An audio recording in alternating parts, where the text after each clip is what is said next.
Welcome to the Hey Boomer podcast, the show that inspires listeners to know that you are never too old to set another goal or dream a new dream.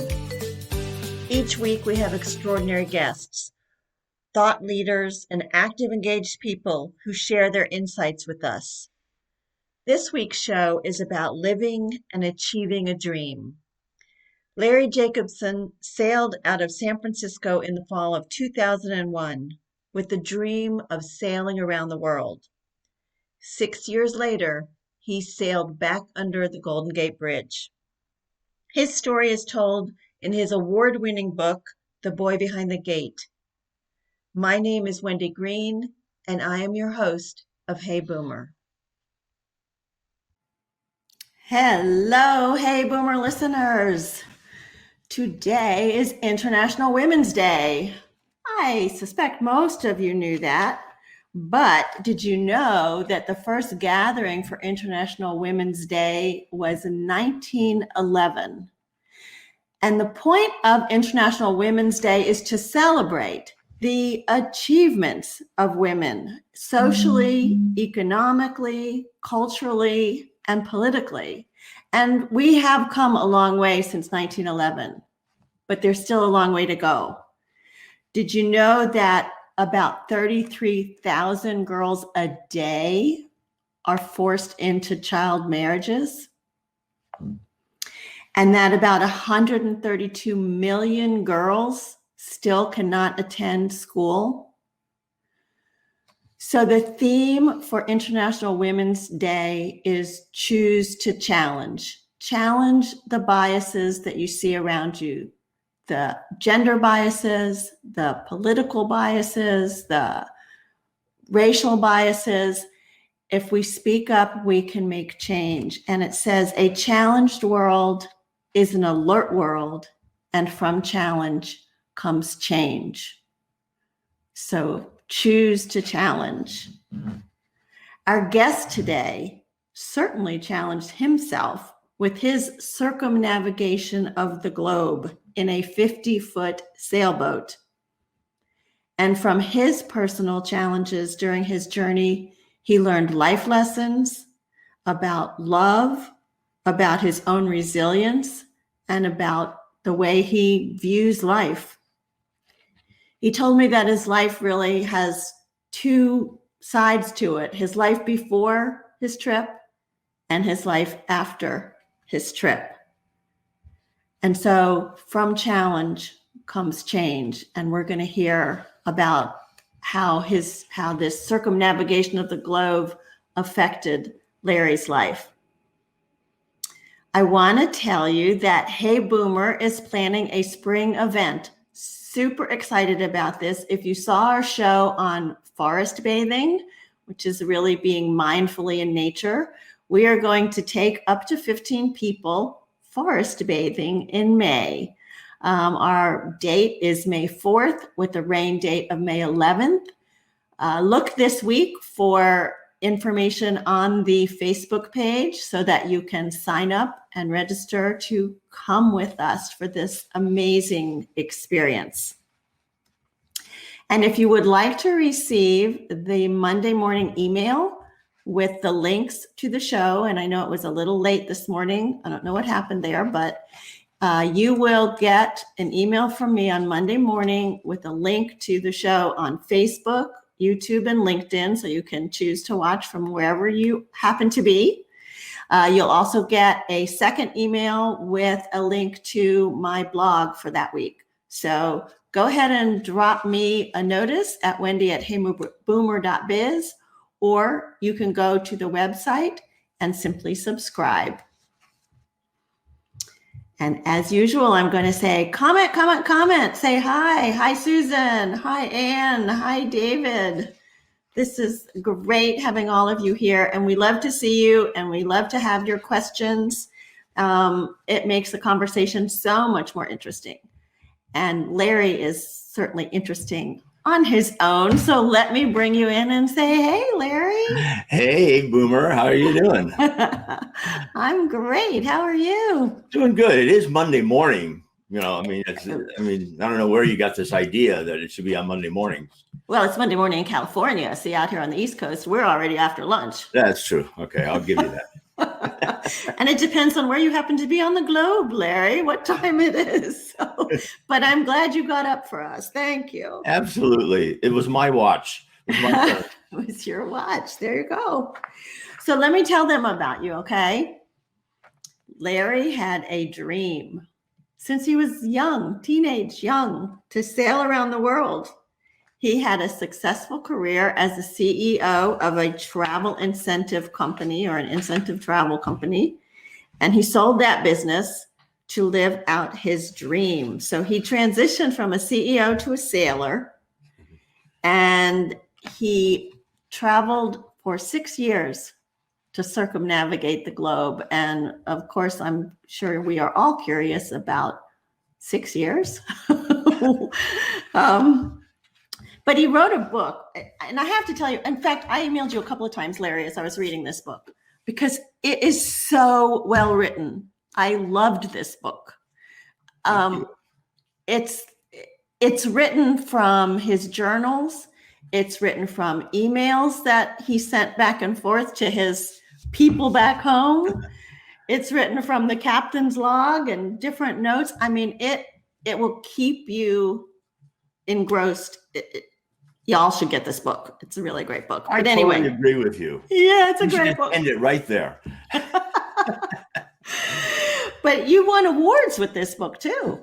Yeah, it won 6 literary awards, actually, That's including fantastic. 2 Ben Franklin Awards, which is like the highest prestige in independent publishing. Yeah. Wow. Yeah. Wow. And my mother liked it. Which is always, they're their toughest critic, right? Exactly. So then you wrote a children's book based on the same thing, right? I don't have a copy of that, but you do. And it's called Let's Go. So that's for kids who want to set out on a dream and what they can learn. It's kind of a middle reader, like 8 to 12 years old, and that kind of a thing. And it has, the pictures are in black and white in the book, but on Kindle, they're in color. So if you order the book, you get the Kindle version for free, so you can see them in color. Nice. Yeah. And some of the pictures in this book are fabulous too. So, yeah. And then let's see, you have a book called Navigating Entrepreneurship. I do. Yes. I wrote that a couple of years ago, and actually I wrote it as a CD set. Ah. And then it got picked up by Business Experts Press, and they published it, and now it's used in colleges, business schools, and at colleges and universities. Brilliant to tie it all together to navigating. So, the beginning of the book talks about how you go about getting ready. You had to find the right boat. It happened to be in Florida, and you had to get it to California, and then it needed all this work. And finally, you were ready to go. Yes, in the fall of 2001. 2001, sailing out under the bridge in San Francisco. Just after 9/11 happened. Really? Wow. Yeah. Wow. Made it kind of extra scary. Yeah, I bet. And so after all that work, and you start heading down the coast of California, and you have engine problems. What did that do to your head? Like right at the beginning of this trip? It was, it really messed with my head a lot. It's a really good question. Because, here you have everything ready to go and you're all set, and then you get out there and you can't get your engine restarted. We had to get towed into a port, and I was devastated. And we had the mechanic come down. He couldn't find anything wrong. And then it happened again in Long Beach. We had another mechanic come down, and he couldn't find anything wrong.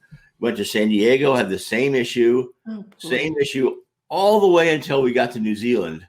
And the first mechanic in New Zealand who came aboard, he looks at it and he goes, "Oh, I know what your problem is." Just really? But you had to keep figuring it out. I mean, you had to go. You had to get the engine running. Yeah. Well, it was a problem with starting. And it turns out that if we kept it started on a regular basis, it would work, because it had a water backflow.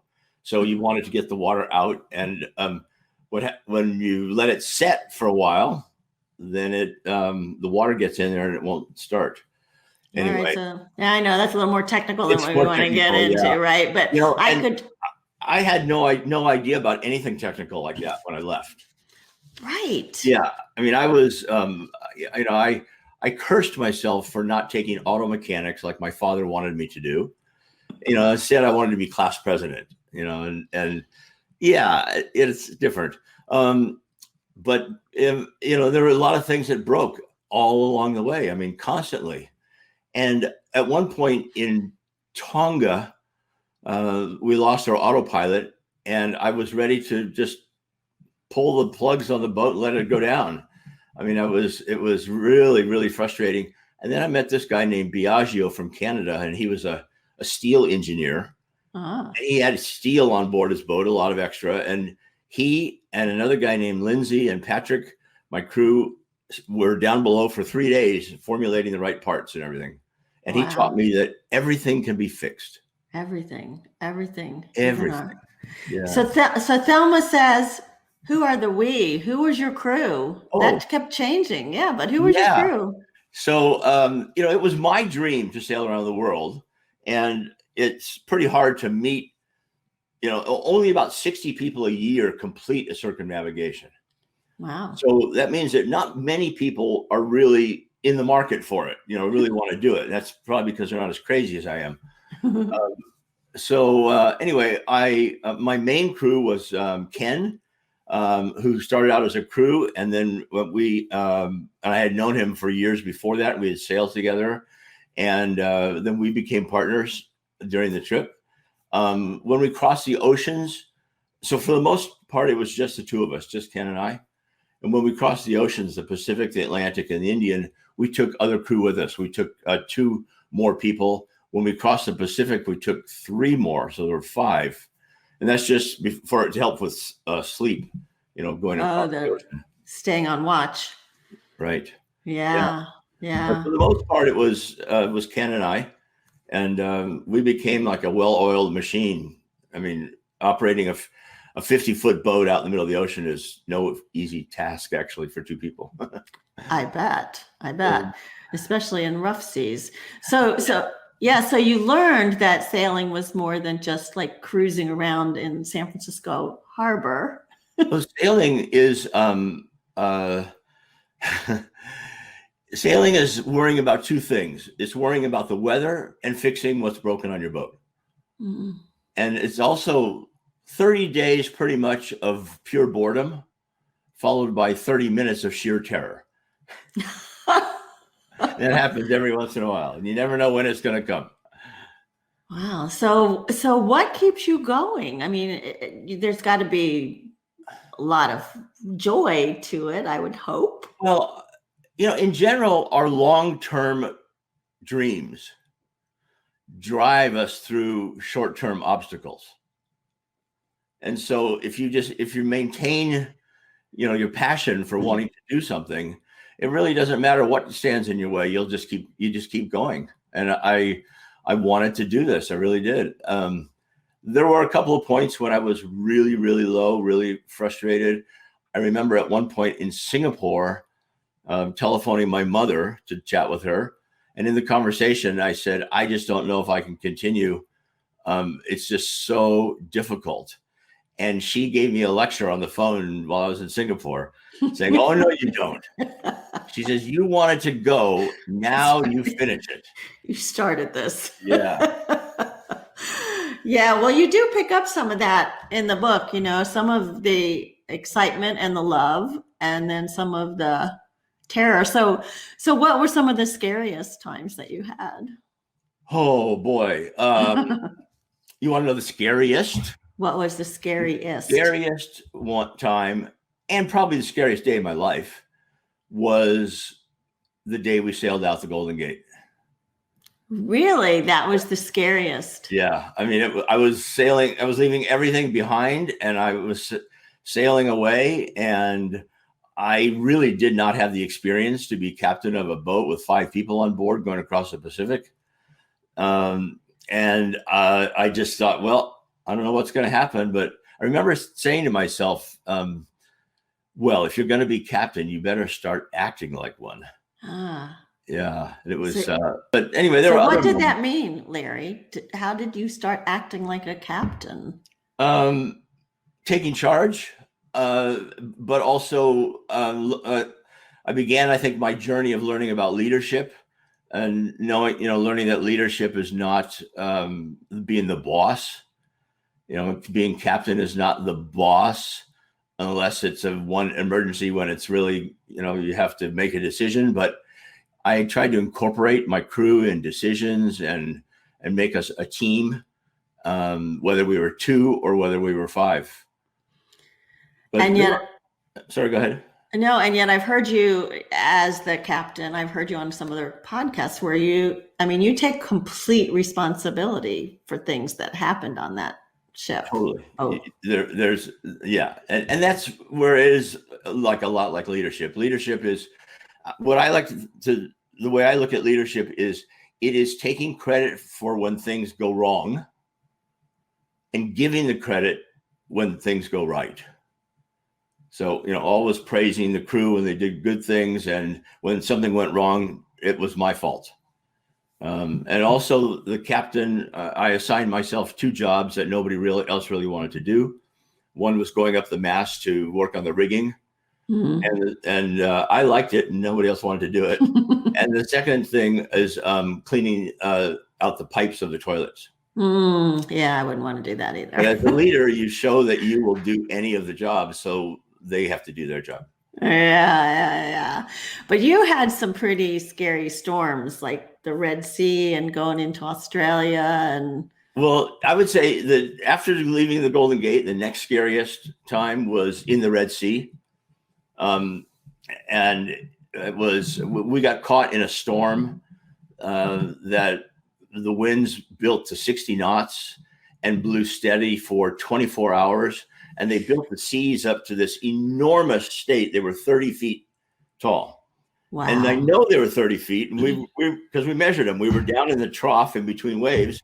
And you look up and you see where they were on the mast. They were at least 30 feet up the mast. Wow. And they were steep. They were like super steep, steeper than I've ever seen before. And they were coming really, really fast. And it was just the boat would go up the wave and then just slam down into the trough below, and it would shake and it would shudder. And, it was scary. And was it just you and Ken then? It was myself, it was Ken, and another crew we had on board named CJ, who was just there temporarily for about 10 days. I bet he was happy about that. He was new to it. Well, it was so funny because as the winds were building, 20 knots, 25, 30, and Ken looks over at me, and he and I knew what were happening, what was happening. He says, "The storm's coming early, isn't it?" And I'm like, "Yeah, it is." And CJ says, "Oh boy, I always wanted to be out in a big storm." Oh no. And Ken's like, No, the wind gods will hear you. And I blame CJ for the whole thing. Yeah, right. No, it was my fault for getting us into that situation. I remember looking over at the 2 of them once, and their eyes were just wide as saucers as they're looking at these waves, and it was, they were scared. I was terrified. I think maybe I knew more about what could potentially go wrong, maybe than they did. And it was scary. Yeah, but we made it. Here we are. So June says, do you think it was a good thing that you chose to learn as you went along? Well, thank you for the question. It's a good one. When I say I didn't have the experience, I was an experienced sailor. I've been sailing since I was 13. And I had crossed the Pacific Ocean as a crew on another boat in college. I had raced a lot of big boats and small boats. So I had the sailing experience. But when I say the experience, I mean mental preparation, being ready for things that are coming at you that you just never expected. You could never be ready for that. So I can't teach that. I can, how to prepare for that other than don't be surprised. Yeah. And be able to, I guess, adjust, be flexible, right? Yeah, absolutely. So Did you expect it was going to take 6 years? Oh boy, that's that question that keeps coming up lately. I'm sure. Yeah. Yeah. I didn't. A couple of things. One is I only had really enough money to go for about 2 years, Uh-oh. and and I didn't. When we set off, of course, we set off, and I said I'm going to sail around the world. But it turns out that to get around the world in 2 years, it's really, really hard. The people who sail their boats around the world in a few months in the races, that's a whole different thing. You know, I wanted to go explore the world and see the world and live in these places. And 6 years, it turns out, was a decent amount of time. We could have stretched it out more even. But anyway, I ended up selling my half of the house and that I owned in Berkeley, and that financed the rest of the trip. So Bob says, good preparation pays dividends. It sounds like Larry did have enough homework to get through challenging times.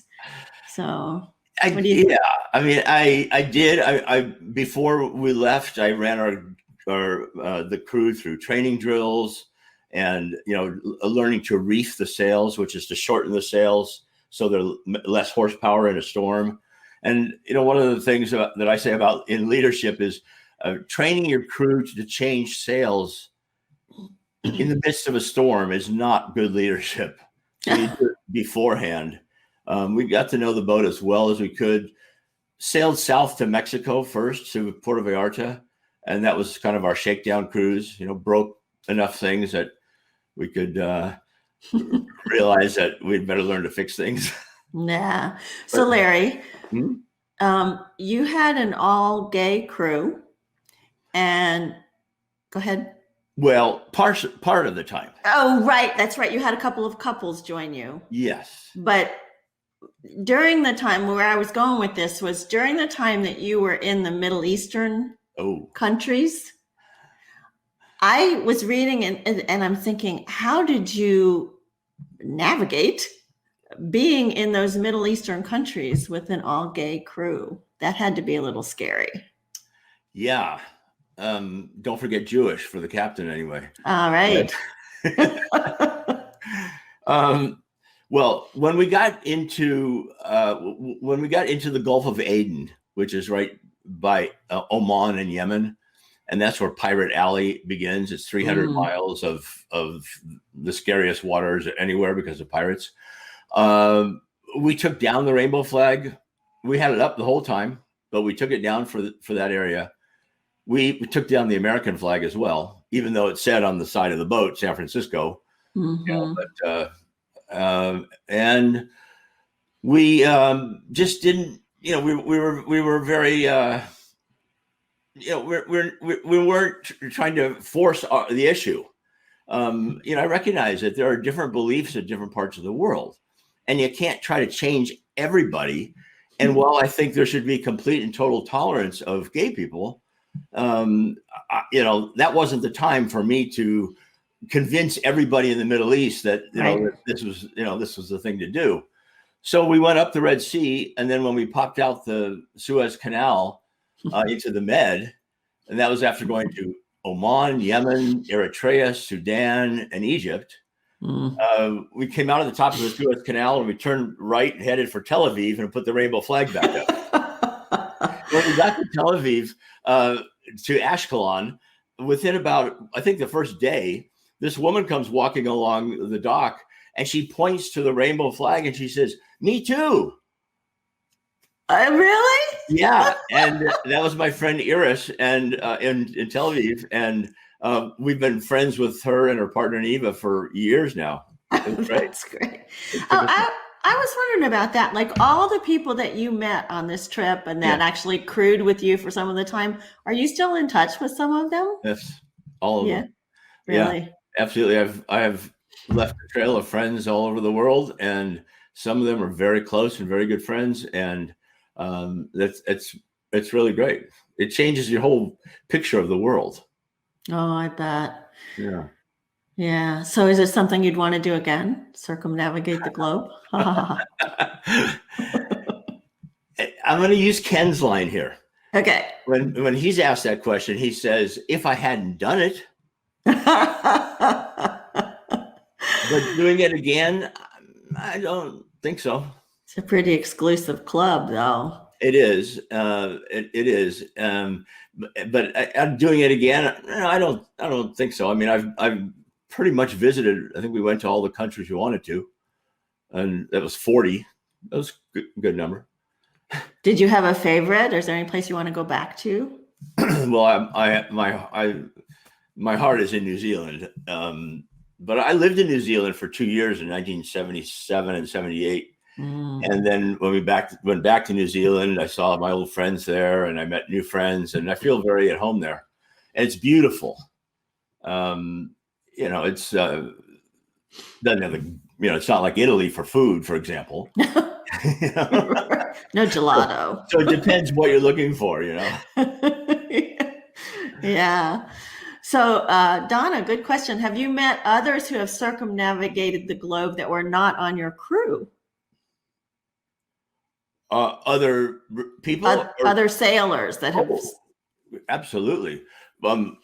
Well, first of all, while you're doing it, there's what happens is, because the boats you're following the weather basically, and you're going across the Pacific, for example, you're going island to island to island, and the same boats are on the same schedule now, and so you're spending a week here with them, and then you go on, and a couple of those boats continued all the way around, and we're still friends with those people.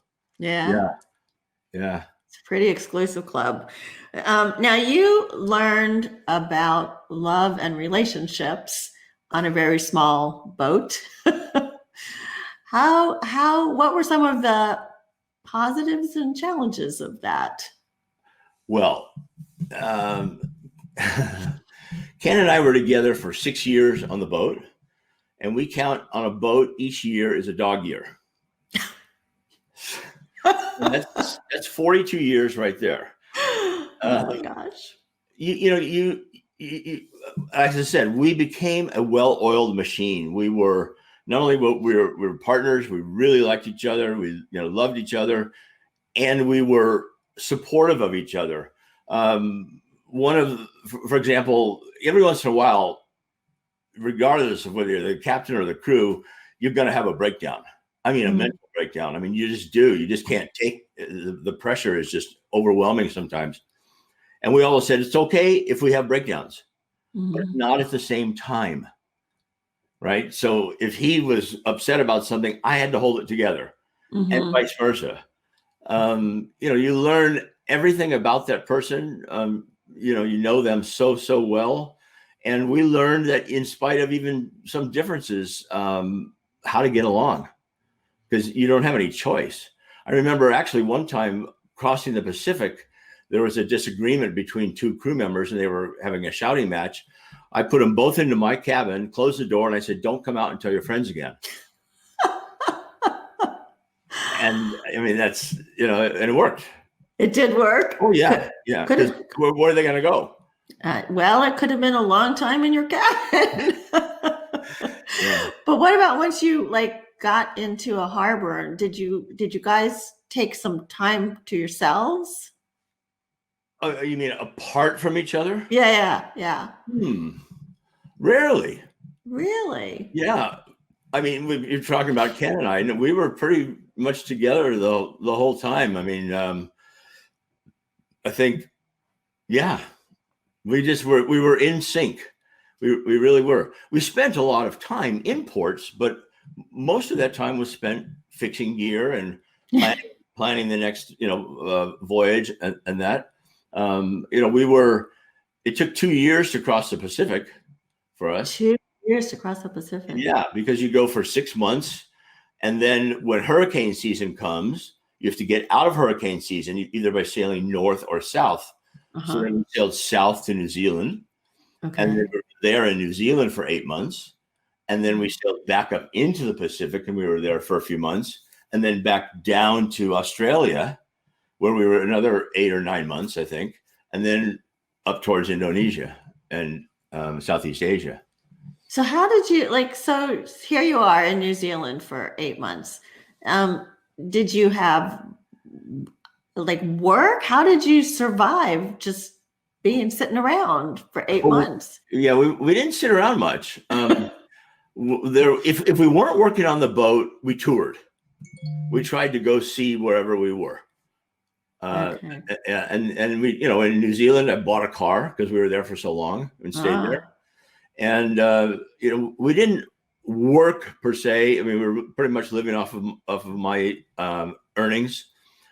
We started out with the idea that Ken would be income for us by being the technical consultant to other people's boats for their computers, because he's a brilliant network engineer. So we even had a sign made saying, Julia, radio, computer help, channel 68 on the radio.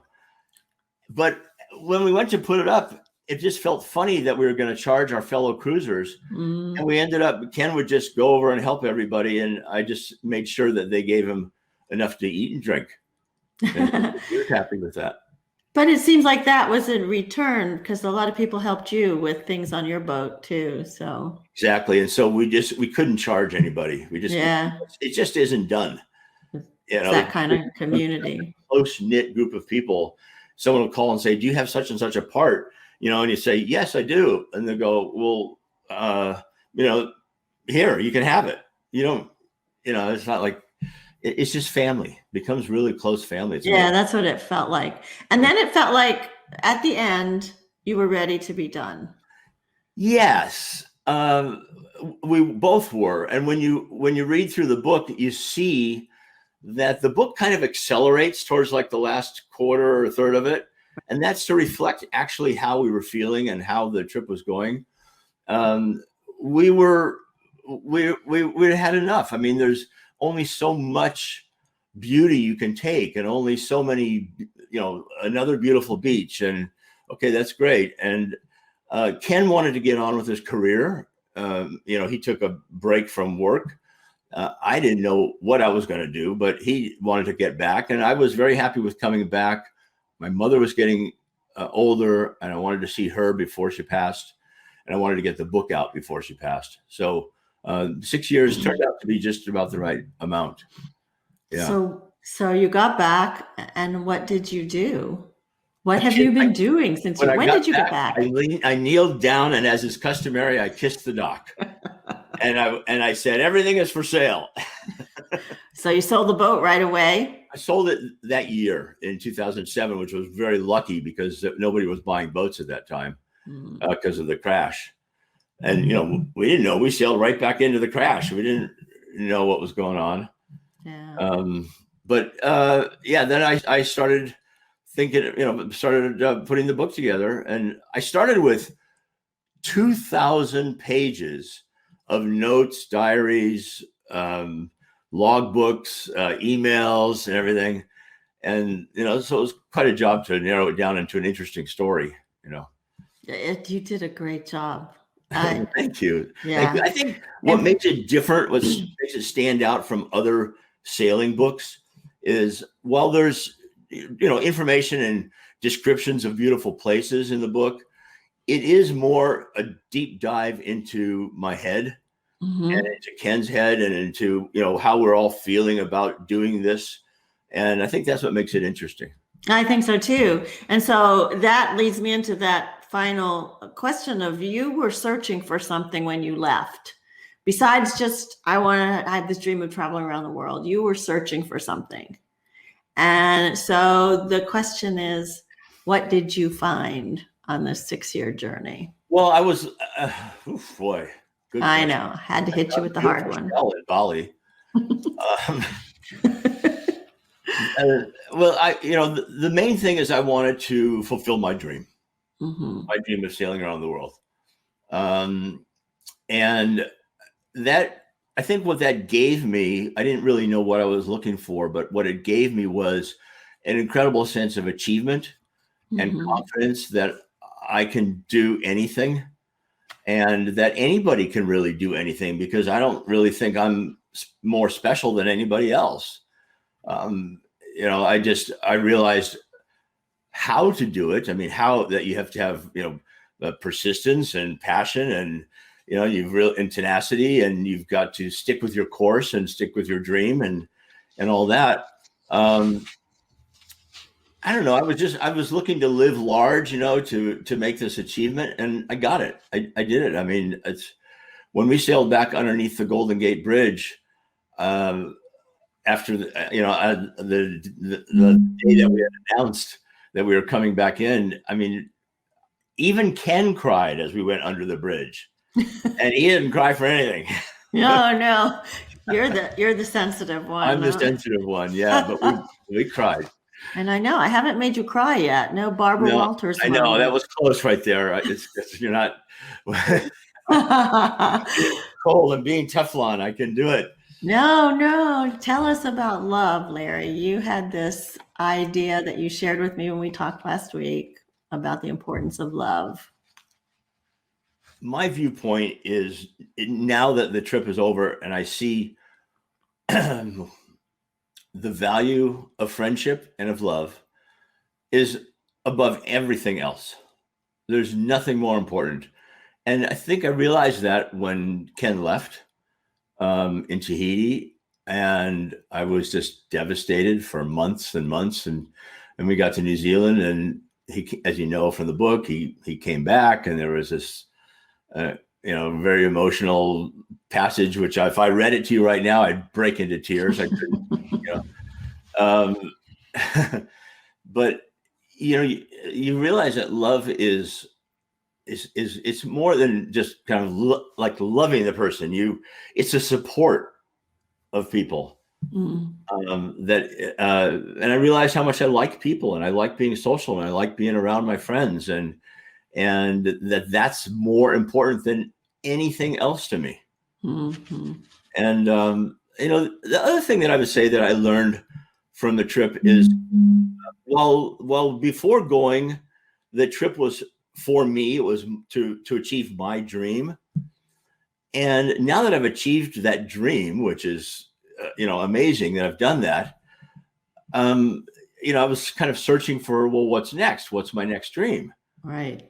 And what I realized, and I had learned on the trip, was my next dream is to motivate, inspire, and encourage others to achieve their dreams. And that's what makes me feel good these days. Yeah. And I love it. And that's how I do with my speaking and my writing and my coaching. And, you know, is that I help other people. Basically, I untie other people's dock lines for them. Oh, I like the way you say that. I help them do it. Yeah. Yeah. And that, you know, not just to go sailing, but, you know, I get about an email, still an email every couple of weeks from some reader around the world saying, thank you for writing that book. Because of that book, I now have ... And I've had things like saying, I divorced my husband and I started my own business. We went sailing and sailed away. I mean, all kinds of things. And it's just that I'm trying to inspire people to know that they can achieve whatever they dream of. It's hard sometimes. You have to. It is. Yeah, it is. And we have somebody that says, you sound like last week's guest, who also said, you can do anything. Oh, well, okay. No, which is good. I sound like last week's guest. No, you sound, but you have that sensitive side of you that I don't think we saw in him. But and Doris says, I'm wondering how many people even allow themselves to have a dream. And you know, I have to go. I want to comment on that, because when I was raising kids as a single mom, I did not allow myself to dream, because I had to stay focused on, you know, raising the kids, earning a living. But now, I mean, to hear stories like yours, to do some of what I'm doing, I mean, to have a dream it's scary, but it's so important. Yeah. Because it drives you. You know, I will say that sailing around the world is the hardest thing I've ever done, but it's also the easiest thing I've ever done. The reason it was easy is that I only had one thing to do. Just one Oh. focus, get the boat around the world. That was the focus, and everything led up to that. That was the top priority. Mm-hmm. Now that I'm home and I have other options, well, it's more difficult because you have to divide your time and your thinking, and I'm trying to live a more balanced life than I did on the boat, which is just get the boat around the world. Yeah. But I think that one of the things I discovered is that you don't have to sail around the world to follow your dream, to live with a life filled with passion, or to pursue adventure. All of those things can be done right here in your own backyard. And what I was, I think, searching for was meaning, purpose, achievement, and all that was right inside of me the whole time. I just didn't know.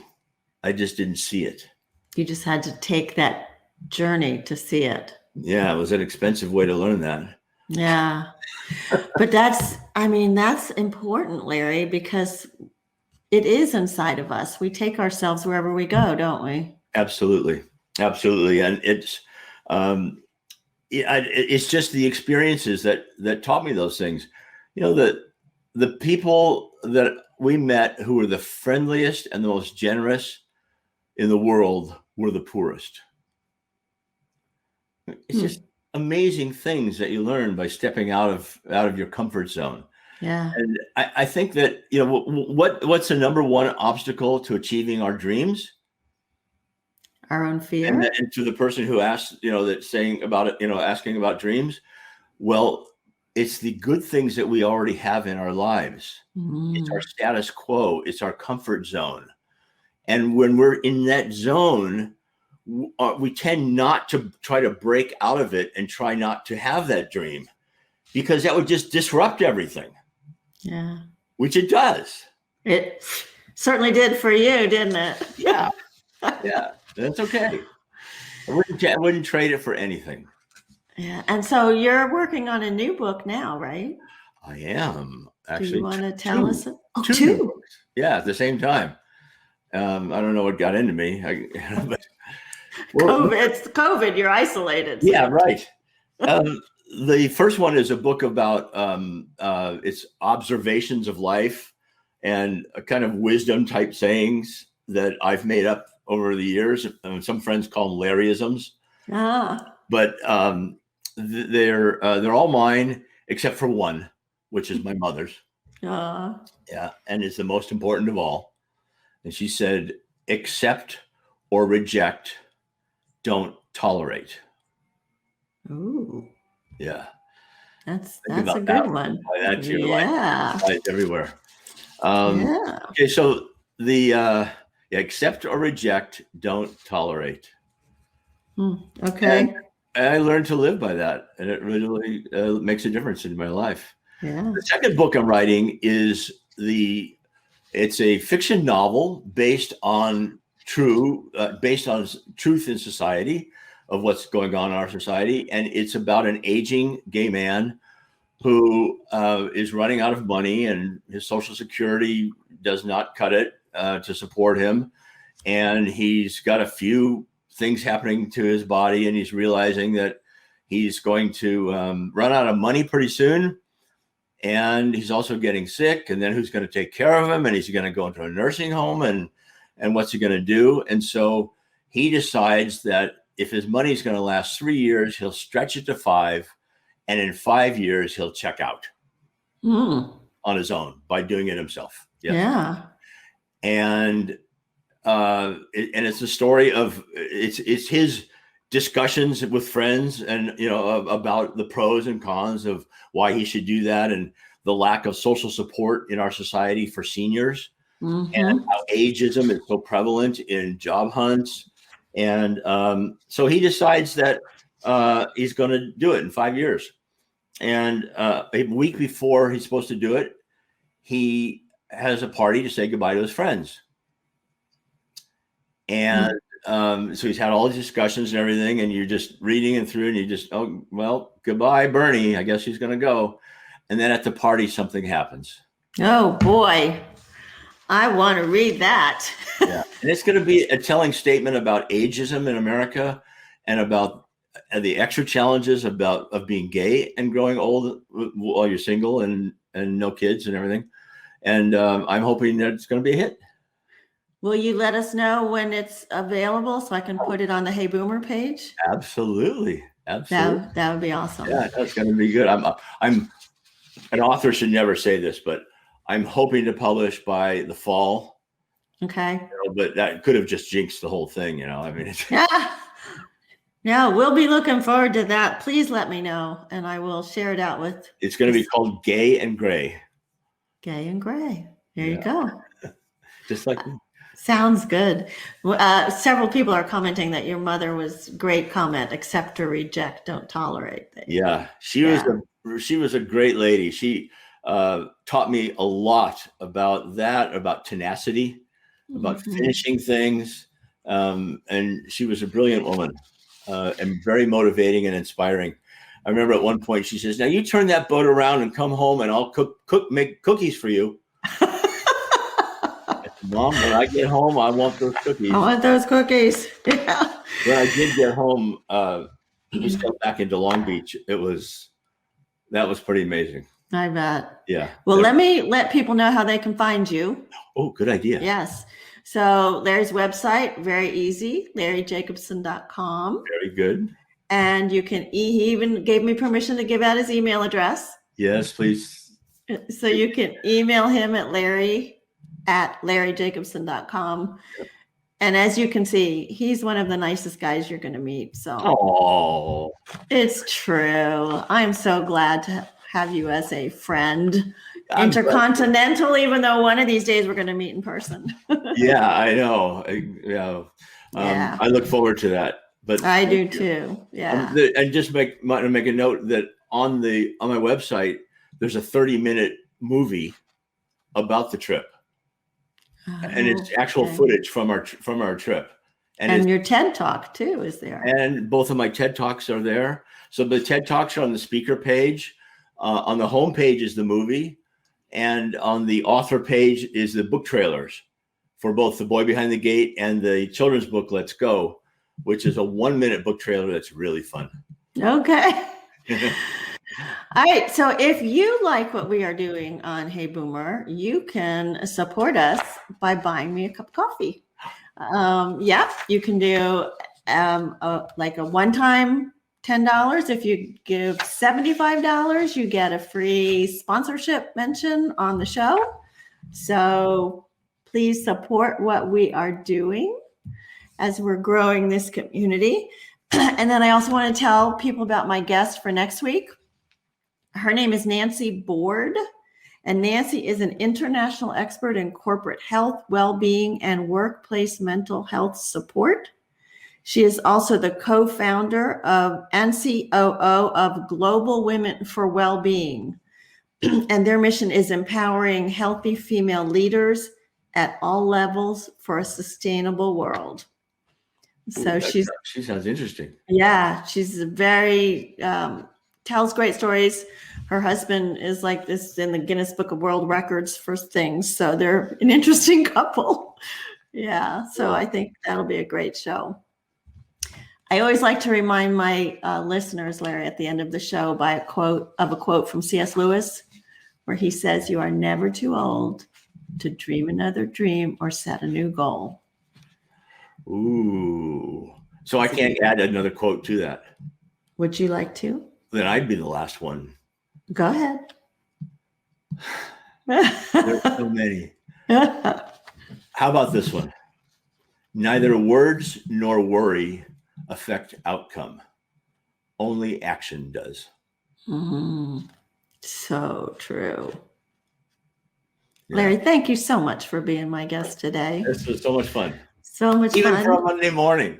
I know. See, now you got the whole day ahead of you. Yes. So thanks, everyone, for joining us today. Please come back next week to dream together, to share together, to grow this community.